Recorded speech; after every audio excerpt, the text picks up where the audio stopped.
काफ़ी सालों की मेहनत है। तो फीलिंग तो बहुत अच्छी थी, घर पे भी बताया, सब बहुत खुश हैं। अभी तो थोड़ी देर के लिए विश्वास नहीं हो रहा था, but now slowly the feeling is sinking in. तैयारियों के बीच में कभी सोचा था आपने कि ठीक है यूपीएससी तो निकल जाएगा, आप आईएएस बन जाओगी, लेकिन रैंक 1 इस बारे में सोचा था आपने? मैंने तो नहीं, पर मेरे भाई ने हमेशा से ही सोचा था। लास्ट ईयर भी जब मैंने इंटरव्यू के बाद I miss the cut off by 12 marks, उसने यही कहा था कि तुम चिंता मत करो, तुम फिर से लिख जाओगी, you will again clear it, और तुम्हें भगवान ने रैंक 1 के लिए ही बचा के रखा है। एंड आई थिंक आज उसकी बात सच भी हो गई कहीं ना कहीं। सो हाँ, ये भाई ने मेरे कहा था, मैंने तो कभी नहीं सोचा था। सबको मालूम था कि आज रिजल्ट्स आने वाले हैं, आपने भी मतलब अंदाजा लगा करके रखा होगा कि ठीक इस समय मैं लैपटॉप खोल करके बैठूंगी और यूपीएससी की साइट पर जाना है, चेक करना है। लोगों के भी एंटिसिपेशन होंगे कि इस बार शक्ति क्लियर कर लेगी। जैसे ही आपने अपना नाम देखा, किसको पहला फोन किया, कितनी खुशी अंदर से, क्या कुछ निकल करके आया, किसको फोन किया? हाँ, एक्चुअली सुबह से ही आज था कि रिजल्ट आ जाएगा, एंड वी न्यू कि 1 o'clock से 2 o'clock के बीच में आना है। तो पहले तो मैंने कोशिश की कि मैं फोन साइड में रख के सो जाती हूँ, बट वो हो नहीं पा रहा था। एंड जैसे ही रिजल्ट का PDF अपलोड हुआ और मैंने डाउनलोड किया, तो मुझे सबसे पहले मैंने पापा को फ़ोन किया, पापा को बताया, उसके बाद मम्मी को फ़ोन किया। उसके बाद मुझे इंस्टीट्यूट से ही कॉल आया था, जब मैं काफ़ी घबराई हुई थी कि सर पता नहीं PDF गलत है या फेक है।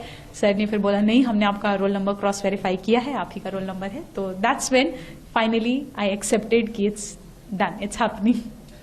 हिंदुस्तान में हर एक युवा का सपना होता है, 12वीं तक तो कम से कम होता ही है कि उसे यूपीएससी क्रैक करना है। और उत्तर प्रदेश और बिहार, आप तो उत्तर प्रदेश प्रयागराज की धरती से आती हैं। आपने इंटरव्यू के दौरान भी, जो मॉक इंटरव्यू मैंने देखा, उसमें प्रयाग से रिलेटेड क्वेश्चन पूछा गया था। तो प्रयाग को लेकर के क्या कुछ मैसेज, और उन तमाम जो एस्पिरेंट्स हैं जो आपकी तरफ आज देख रहे हैं, उनको क्या मैसेज देना चाहेंगे? प्रयागराज तो मेरी जन्मभूमि भी है, so it's always very close to my heart. I think that place has played a lot of role in shaping me who I am.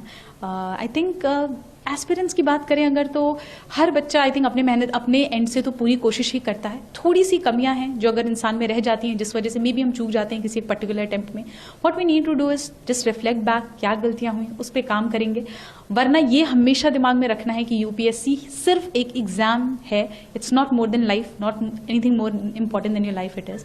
So I think ये चीजें हैं जो बच्चों को अपने दिमाग में रखनी चाहिए। मम्मी पापा से बात हुई? जी हाँ, बिल्कुल, सबसे पहले उन्हीं से बात हुई। हाँ, और आज कोई मंदिर जाने की तैयारी है? ढोल नगाड़े कुछ बज रहे हैं घर पे? मंदिर तो मैं आज सुबह ही होके आई यहाँ पे, तो इसलिए हाँ, डेफिनेटली इसके बाद मैं यहाँ से निकलूंगी तो मंदिर ही जाऊंगी। अच्छा, ये आपका 5वां अटेम्प्ट था?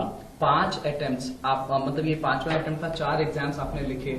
फेल्योर को कैसे हैंडल किया जाए, एक मैसेज? आई थिंक अगर आपको अपने ऊपर कॉन्फिडेंस है कि you can work on it, कि जो गलतियां